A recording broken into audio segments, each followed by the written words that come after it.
কারো সব থেকে প্রিয় বন্ধু হতে পারিনি আমি। চারপাশে অনেকে আছে, তারা খানিকটা ভালোবাসে, কিন্তু আমায় ছাড়া চলবে না এরকম একজন মানুষও নেই।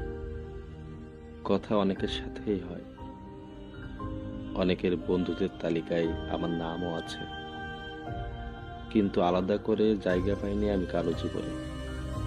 নয়তো কেউ আমার জন্য কখনো কোনো প্ল্যান করে না, কোনো প্রথম ফোন কল আসে না আমার কাছে, কারণ প্রায়োরিটি লিস্টে আমি একটু নিচের দিকেই থাকি। এরকম অনেক মানুষ আছে যাদের আমি খুব যত্ন করে সাজিয়ে রেখেছি আমার জীবনে, কিন্তু আমায় ছাড়া তাদের জীবনে কোনো বদল আসবে না, কারণ সব থেকে প্রিয় বন্ধু আমি কারোর হতে পারিনি। আমায় ছাড়া সবার ঠিক চলে যায়, তাই না?